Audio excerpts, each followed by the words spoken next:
Well, good afternoon, everyone. I'm excited to be here. Привіт. Мене звати Sakina Ali Дуже приємно. That means hello. My name is Sakina, and it's nice to meet you. That is Ukrainian. So I'm a returned Peace Corps volunteer from Ukraine. So what is the Peace Corps? Peace Corps is a government agency that sends volunteers abroad for 27 months to do different kind of grassroots type of programs. We are always looking for individuals who are motivated to serve others and to serve in underserved populations. So I was in Ukraine, as you can see in this picture. Ukraine is that red country right above the Black Sea, next to Russia and Serbia, and Siberia and Poland and Hungary, and a few other countries in Eastern Europe. And then I was a TEFL teacher trainer, so in the education sector, and I'll talk to you a little bit more about the different sectors that we will be, that we have opportunities in.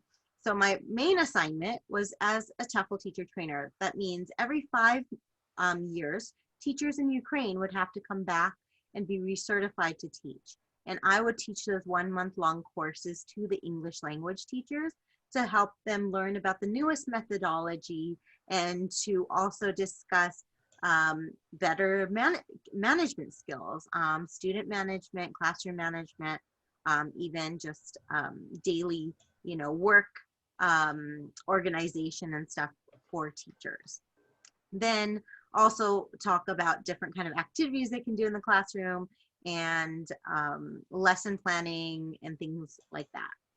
And then my secondary projects were a second portion of kind of our duties. So in Peace Corps, you have your primary project, which is what I told you about earlier. But then sometimes you find out that you have a little bit more time on your hands. Maybe your primary project doesn't need to take as much time as you thought. So I told you there were 1-month-long courses. So in between the 1-month-long courses, there might be 2 months that I wasn't teaching a class. So I had to figure out what other projects to do. And that was based on community needs. So I went around talking to teachers, talking to educators, talking to the community to find out what are some areas of interest and where I could help the most. So I ended up working on national curriculum. I taught an English through films class at the local library. It was once a week. And through that, as I got to know a lot of the members that would come, they got to know me too. So I got to know them, they got to know me. They found out I was a hip hop dance teacher, hip hop dancer. So they asked me to teach some classes. So I did that. Then I ended up also teaching some Bhangra classes. And then I worked on a grant during that time to have a traveling resource center, which would allow me to go to different school districts and bring resources to them and do different workshops. So that was my primary and secondary projects in Ukraine. So that was pretty exciting. This is a little bit close up of Ukraine, so you can see that there is Belarus and Poland and Romania and Moldova right around Ukraine as well. I tell you this because it kind of gives you a little bit of kind of reference of all the influences that Ukraine has. I was in a city called Ternopil, where that red arrow is pointing to. It's not in the capital. The capital is Kiev, which has the big red box in the middle. It was about a 10-hour train ride away from the capital. So Ternopil was a gorgeous place, and I'll show you some pictures of it a little bit later. Also, as I'm going through this presentation, feel free to ask any questions through the chat box, or if you raise your hand, then I can call on you and you can ask your question as well. Okay? All right. So I want it to be a discussion, even though I'll be telling you a little bit about Peace Corps itself. All right. So Peace Corps, you can serve actually in over 60 different countries right now. This is a map of some of our countries. There's China is not there anymore, but we have others that are not on there. So like Vietnam, we have Montenegro that's not on there, and maybe a couple of others. But this is pretty much the map of where we serve.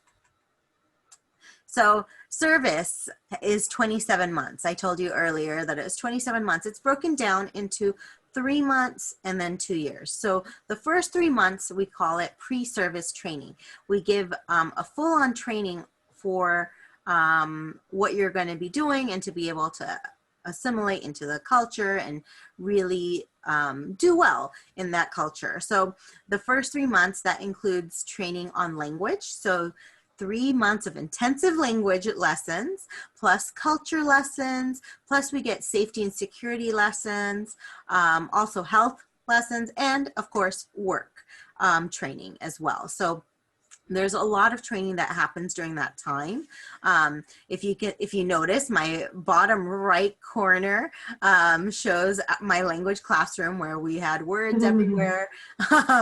It was pretty exciting and kind of scary too, because it was a whole new language, and trying to learn it, was kind of overwhelming at times, but at the same time very rewarding.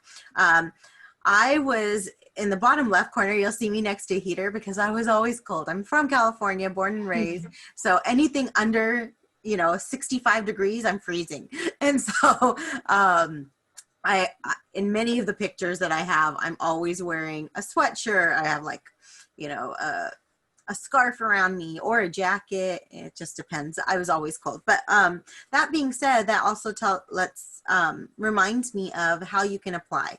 So you can apply in 2 ways. One, by serving where you're needed most, so that you let Peace Corps decide. You send them your resume, you let them decide where you would best fit, right? Or you can actually apply to a certain program in even certain area, region, or country.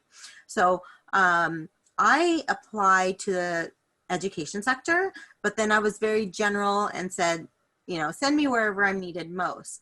But then I had this preference of saying, please send me somewhere warm.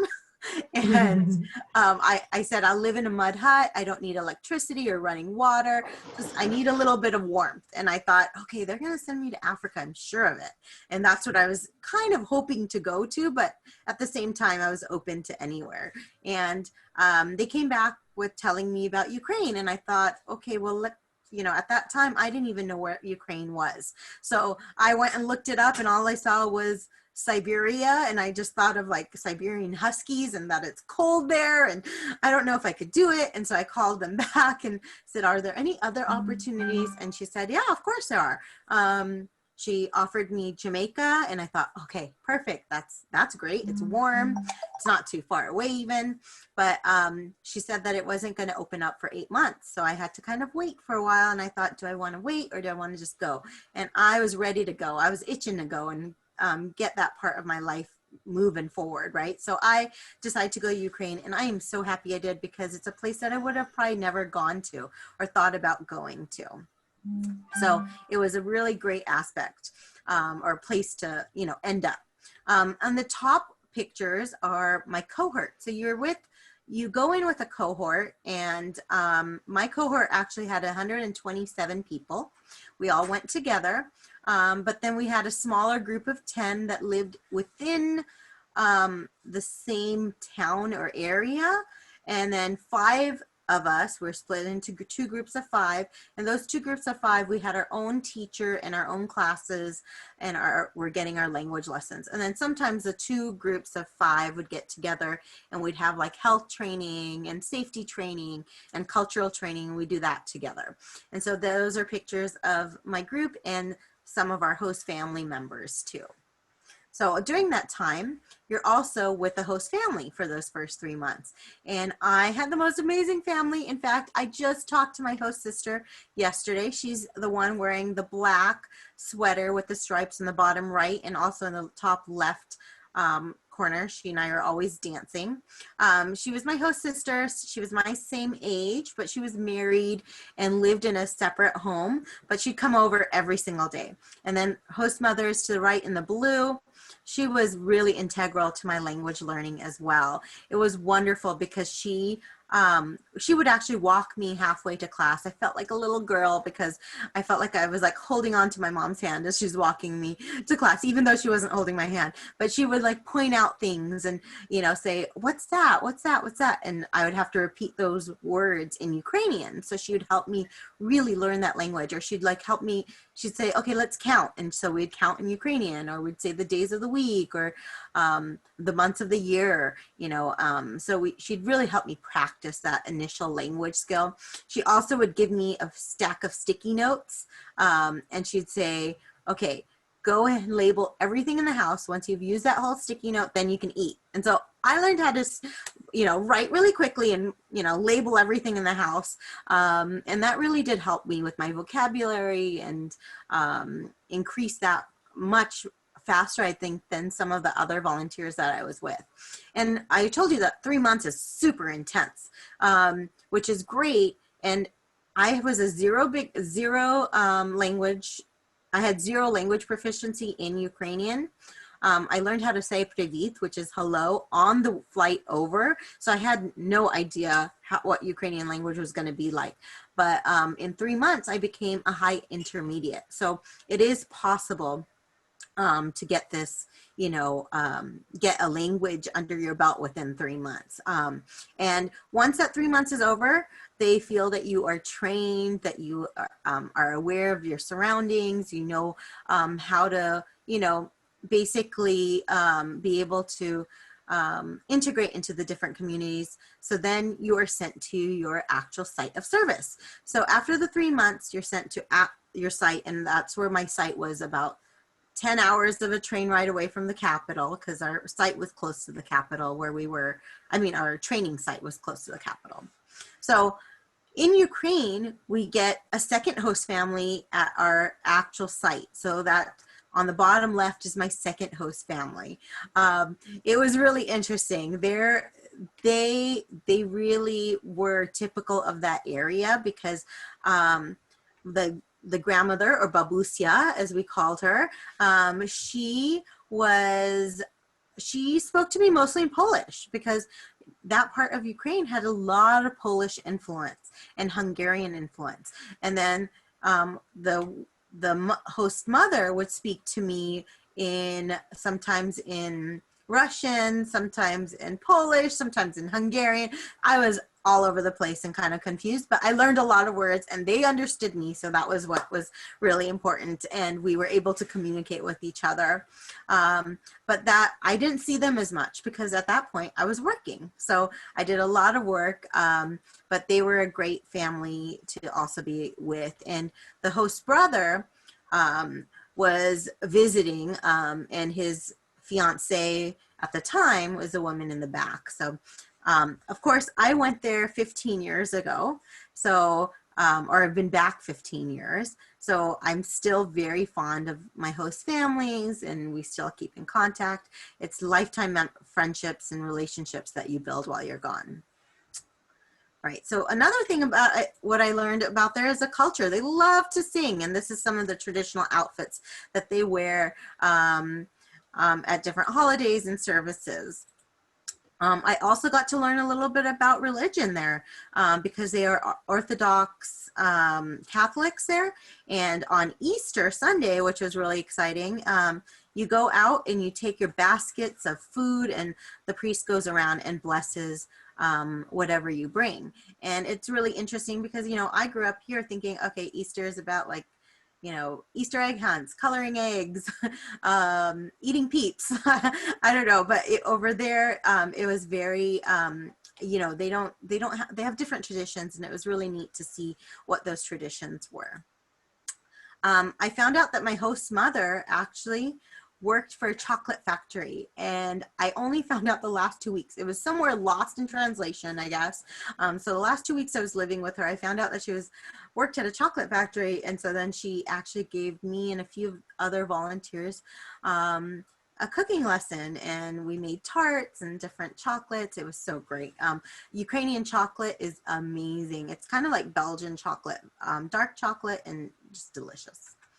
Another thing that I loved to eat there was in the summer, they would have barbecues, and this is called shashlik, or like kebabs, beef kebabs that they would have.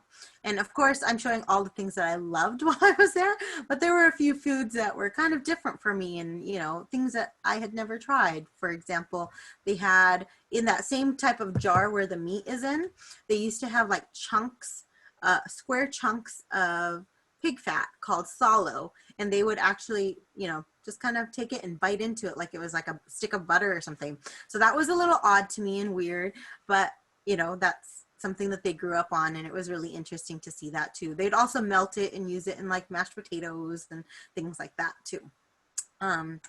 Well, Peace Corps. Peace Corps has been around for 60 years now. We're celebrating our 60th anniversary. It all started with JFK when he was on the steps of Michigan University, or University of Michigan, and there were a group of students that had come and were waiting for him, and he was out there. He was going to speak the next day, but because he saw all these groups of students, he thought he'd address them, and in an impromptu speech, he just mentioned how he challenges youth to go out and serve others and serve people who are underserved in different communities around the world.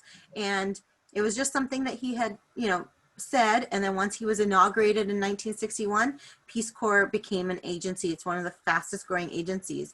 You know, if you know about government agencies, there's often red tape or things takes a little bit longer to do, but Peace Corps, we were already in 4 countries within the first year. So it was really a great feat to be a part of, or, you know, at that time. So the mission has stayed the same the whole time. We promote world peace and friendship by fulfilling 3 goals. The first goal is to help the people of interested countries in meeting their need for trained men and women. And I really emphasize interested because we only go into countries where they have asked us to come in. They have asked us to come and do a service in 6 sectors that I'll be talking about a little bit later. But they really, we don't go anywhere and push ourselves into those countries. We really wait for those countries to ask us to be there. And even for the positions and what type of volunteers they want, they have to ask us for those. In fact, even my position, someone had to apply for a teacher trainer at their institute, and then that was vetted through, you know, their staff, and then that's how they would have me come in and be a teacher trainer out there.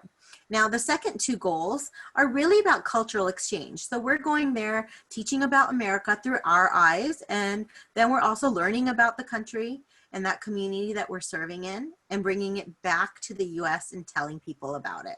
So the first few minutes of this presentation, I told you all about my experiences in Ukraine. Well, not all of my experiences, but about some of my experiences in Ukraine. And that's really that third goal right there, is to really share the knowledge of different countries and, you know, tell people about it. And that just builds more world peace and understanding of others. So that's a goal. The third goal is something that is a lifetime for our volunteers. So once you come back, you have that third goal that you're always working on. All right, so Peace Corps has been in over 142 countries. I kind of mentioned a lot of this. Basically from the stats, you want to know that 95% of the volunteers have at least an undergraduate degree. So I know many of you are working on that. I mean, you're finishing up your AA, and then hopefully you'll be going on to a 4-year college and finishing up your undergraduate degree. There are a few programs in the health sector and agriculture that you just need your AA as well. So I can always talk to you guys individually about that at any time as well. All right. And another thing to know about this this page is that we do accept couples. We also have 240,000 volunteers that alumni, Peace Corps alumni. And that's important to know because, you know, during COVID, we had to evacuate, and we had evacuated over 700 or 7,000 volunteers. And the alumni really, really helped out in this. They went out and They picked people up from the airport. They helped them quarantine. They gave them a room to stay into quarantine for 2 weeks before, you know, they found, they went back to their families, or until they found a place to live. And we're a really tight network, even though there's a lot of us. It's really, we're all there to help each other out, because we know we have this camaraderie that lasts forever as well. All right. So this is one of the couple, a couple that I had met. On the left, this is John. John is actually an 87-year-old volunteer that served with me. He passed since then, but he was a wonderful volunteer, a retired architect, and really helped with the planning of the city. That was really cool. So this picture is really there just to let you know that you can serve at any time. So if you find out that, okay, well, I'm not ready to serve right after I finish college, well, I can serve later as well. So these are the 6 different areas that we serve in. So agriculture, youth and development, education, environment, health, and community economic development. I'll tell you a little bit more about each one.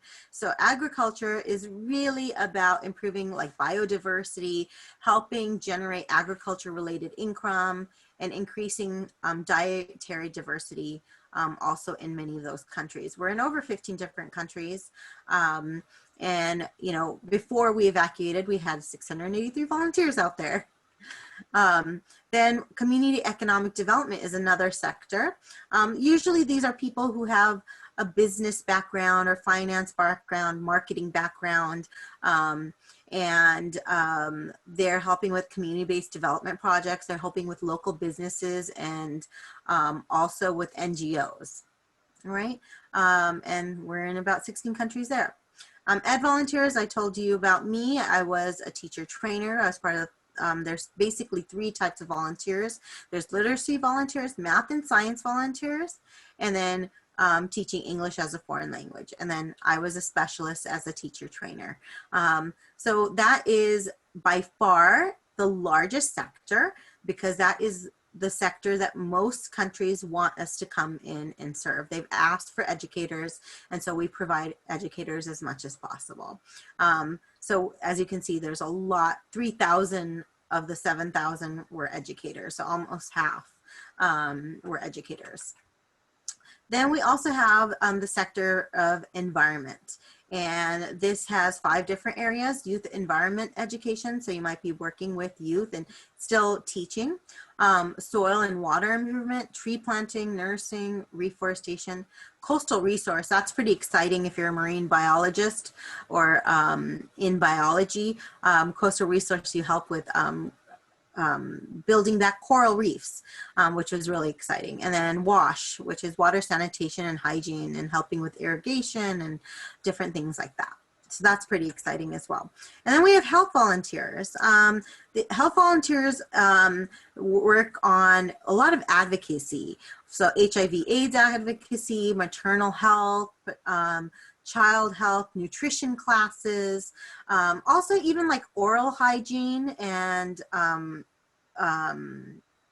also well-being, mental well-being. So this is something that if you have a psychology background, health background, this is maybe an area where you'd want to volunteer in. Health is our second largest sector.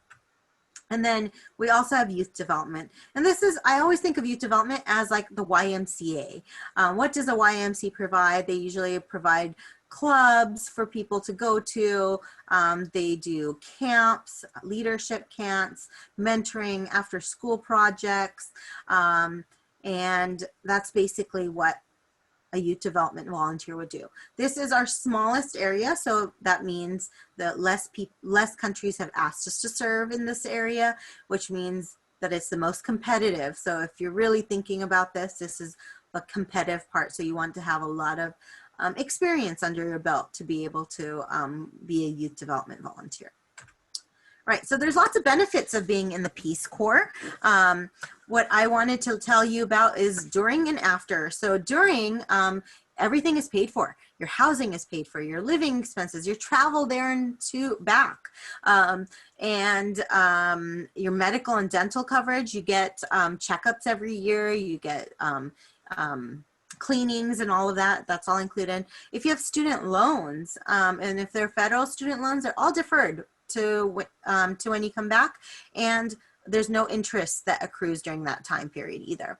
You also get vacation time. That's 2 days a week, so 24 days a year. You can do whatever you want during that time. If you do fly home, that's on your own, monetarily, that's on your own.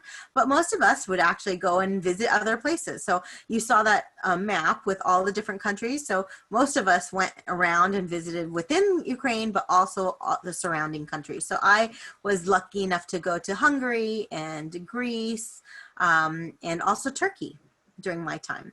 And also, I know I told you that there was career training and skills training during the first 3 months of pre-service, but you also have it during the whole 2 years. So every few months, you're gonna go and get more training, which is really great as well.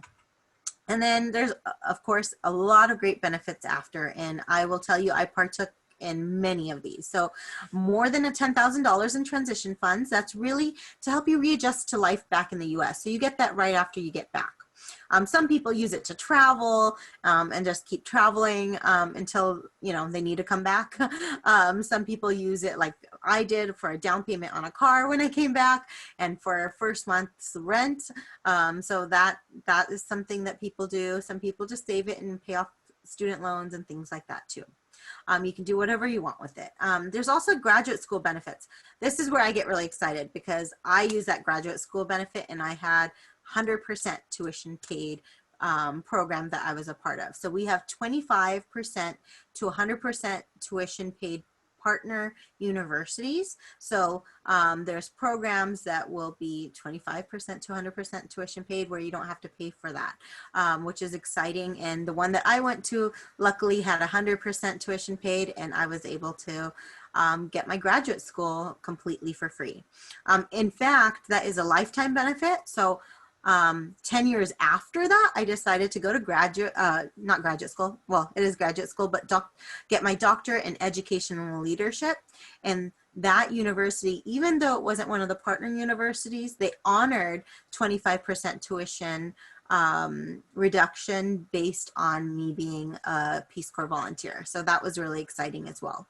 There's also federal employment advantages. So if you are interested in being working for the federal government or state government, you get 1 year of non-compete eligibility. We call it NCE status. That means if you apply to a government position, then your resume will be looked at first before the regular general population. So it's kind of like having veteran status in a sense. We do serve we did serve our country by being in Peace Corps, so we get some of those benefits, which is exciting. And also, if you need healthcare when you come back, that is available as well.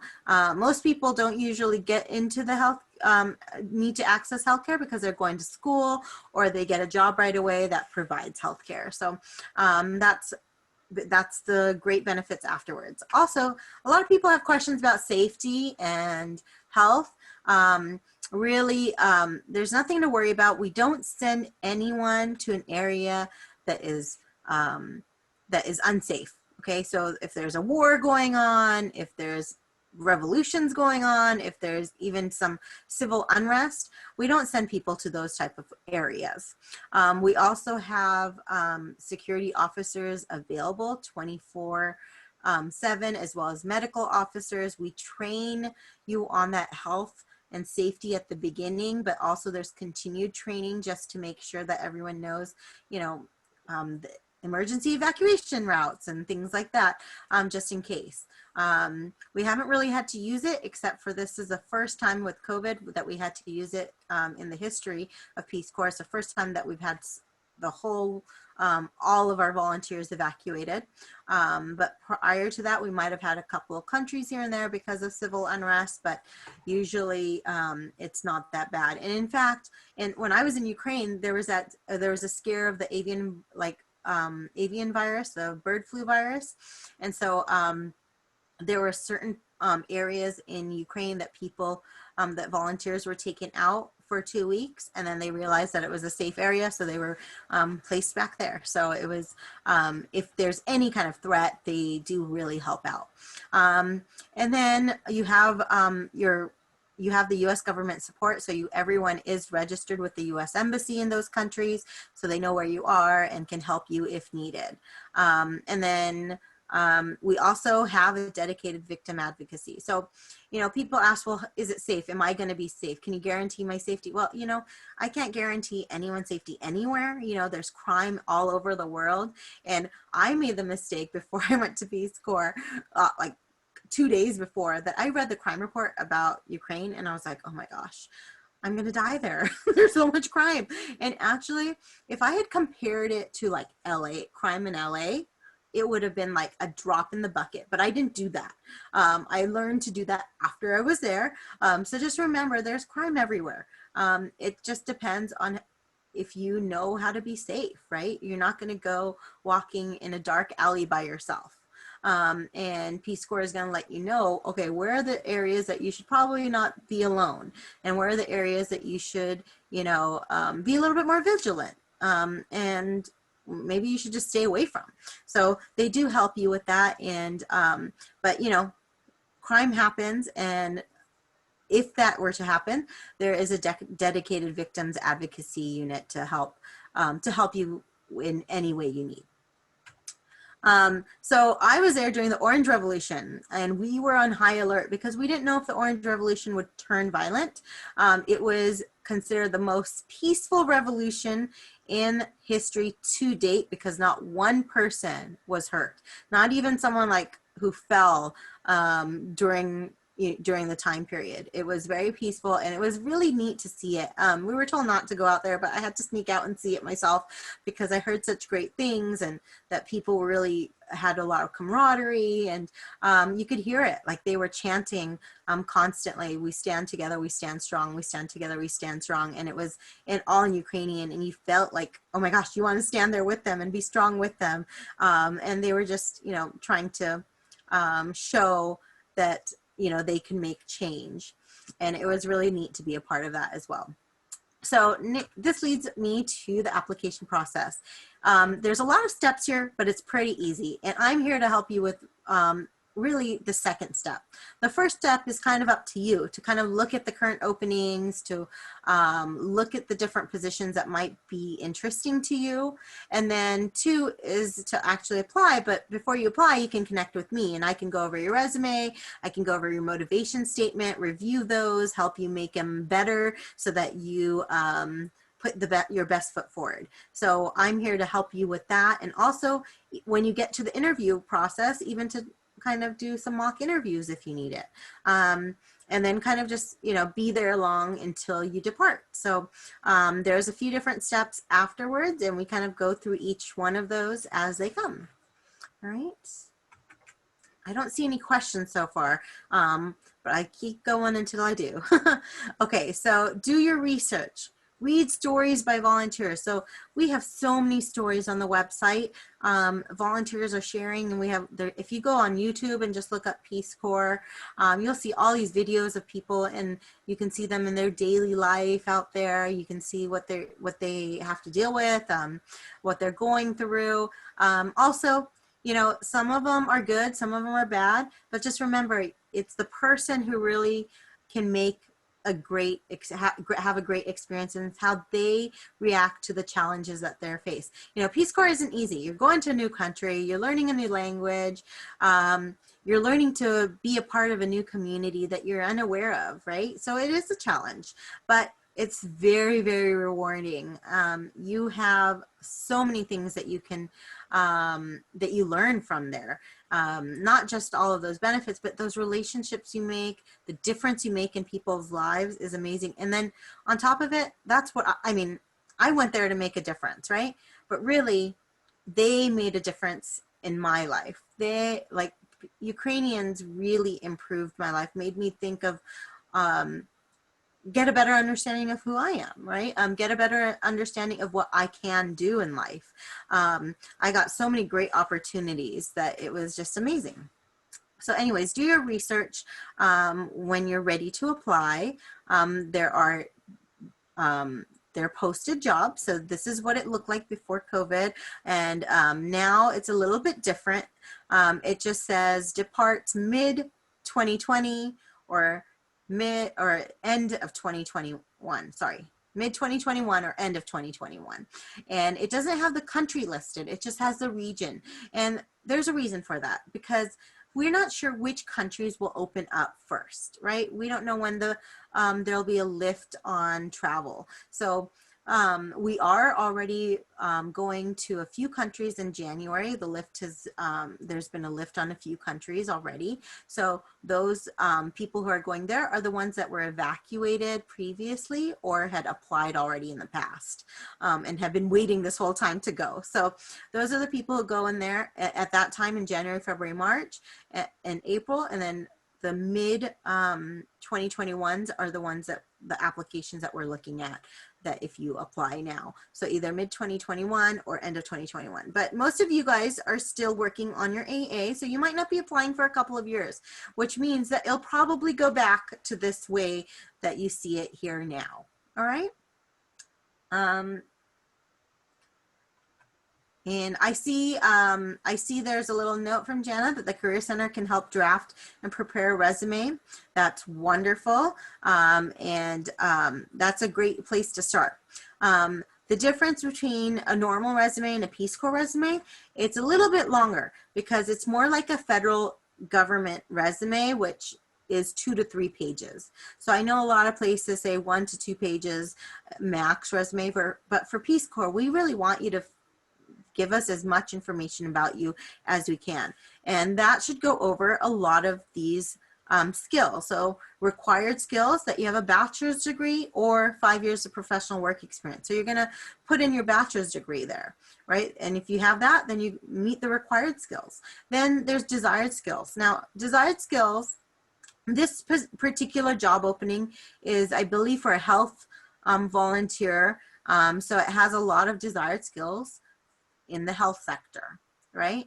Now, it doesn't mean that you need all of these or any of these because they're desired, but the more you have of them, the more competitive you become. So maybe, okay, you have strong communication and interpersonal skills. Maybe you've worked with adults with low literacy levels. Maybe you volunteered at a nursing facility or at a health clinic. So these are all things that are desired and will help you become more competitive. So when you're looking at the jobs online, you want to look at the desired skills and try to gain those. And since you guys have a few years maybe, or a couple years before you actually apply to Peace Corps, then this is great, because if you see a list of desired skills for your ideal position that you would want to have, you can start gaining those, right? And I can help you again with that portion and say, okay, well, you want to do this particular job. Let's see if we can get you a volunteer position doing this to help you gain this skill. Right? So I'm here to help you with that as well. And then required language skills. We don't have required language skills in most of the jobs, except for the places in many of the Spanish speaking countries. They want you to have Spanish skills. So you can have it in either 3 different ways. Either you can be a native speaker.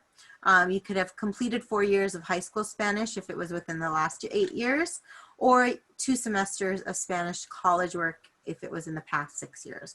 And if you had A and B, but you're not C, or you had A or B, you can also take the CLEP exam if it's been past 8 or 6 years to show what level Spanish you are in, okay? So Spanish speaking countries have that. And then there's some countries that ask for preference of Romance languages. So Romance language includes Spanish, Italian, Portuguese, French. So if you have those, that's great. If you have any extra language skills, it only helps you. It makes you more competitive because they can see that you're willing to learn another language. the application timing. So I know many of you are not going to be applying for a little bit, but these are roughly the application times. You want to apply 6 to 9 months prior to when you can go. All right. And you just definitely want to make sure that you check out the jobs. The jobs are posted usually at a year in advance, so you can apply a year in advance. And just work with me and we can figure that out. And there are 55% greater chance of you becoming a volunteer if you work with a recruiter. So I am the recruiter from LA to Santa Barbara area. So that includes SBCC. But we have 70 other recruiters in this country. So depending on where you live or where you're studying, you can connect with another recruiter. Or if there's a country that you really want to go and it's not Ukraine, but you want to hear more about it, I can always connect you with one of the recruiters that might have been there. All right. And of course, this is just a little note about COVID-19. We're unsure when we're going to be back in, but we are definitely going back. And also to know that all of the countries are waiting for us to be back. The office is there and our country staff are still working. Choosing Peace Corps. I don't think I need to talk about this as much because I kind of brought it up earlier, but it really, really, really, you get to embrace change that is hands-on and grassroots driven. You immerse yourself into a culture, you're building lifetime relationships. Like I said, I just talked to my host sister yesterday, and we talk once a week. Ever since COVID started, we've been making it a point to talk once a week to just kind of keep in touch. And then you sharpen your skills, you develop new ones. I learned how to write grants. I didn't know how to write grants. I ended up writing 2 textbooks, well, 1 textbook and a teacher training manual. And those are all things that I wouldn't have had the chance or opportunity to do in the US, but now it's on my resume that I'm a published author, you know, and it was something that I never even could have imagined that I got to do. So like I said earlier, you know, really my passion was to go help others, but they really helped me because I gained all of these skills and was able to do all this work that I never would have in the US.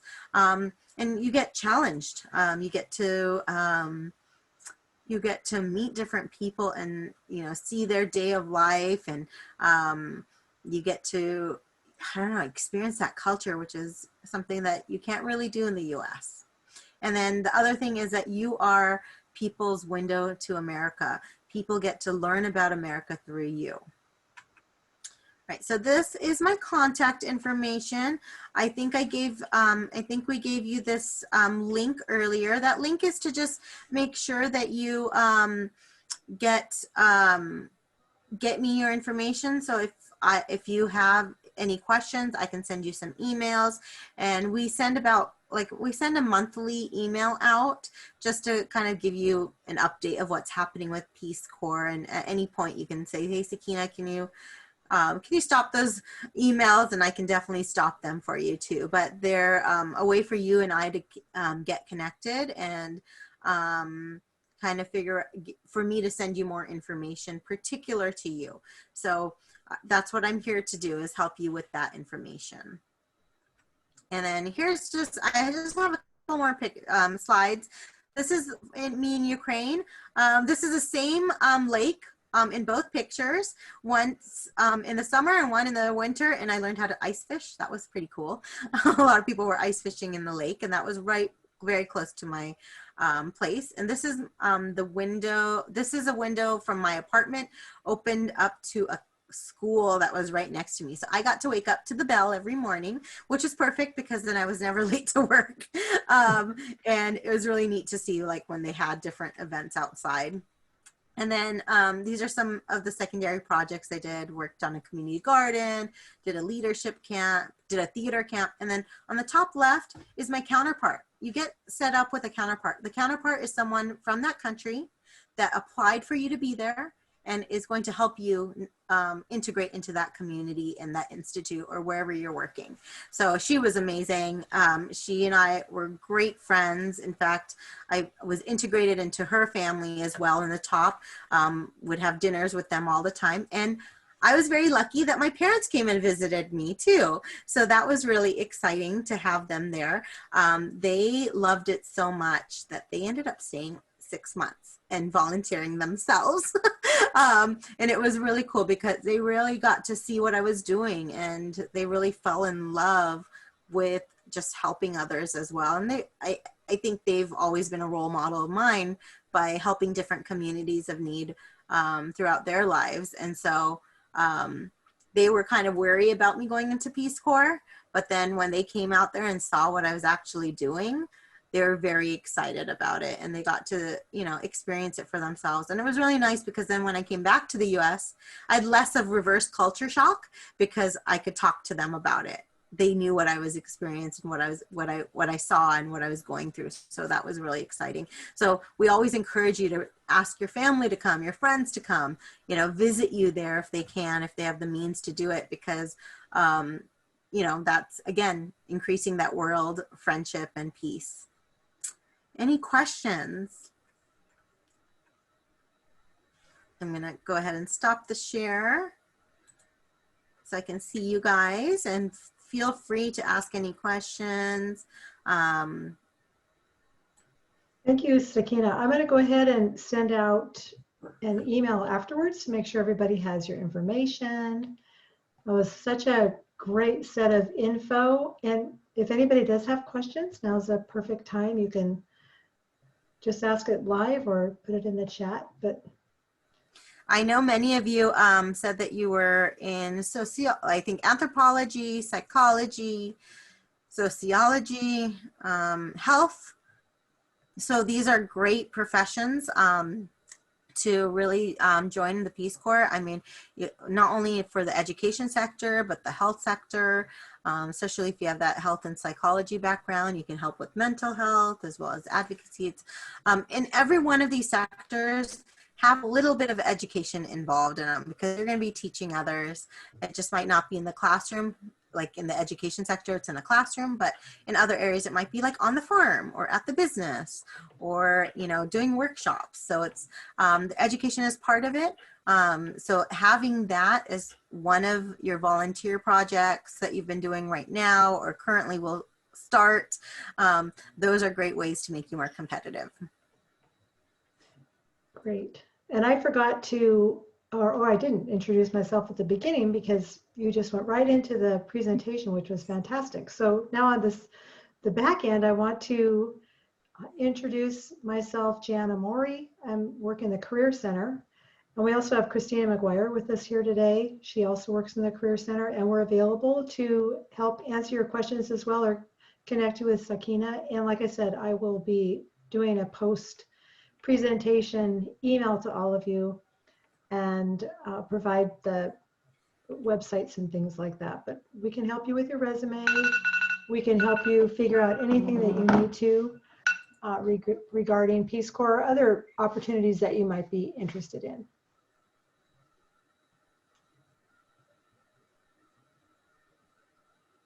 We're quiet on the questions, so I think we'll just go ahead and end it here. I'm going to stop recording.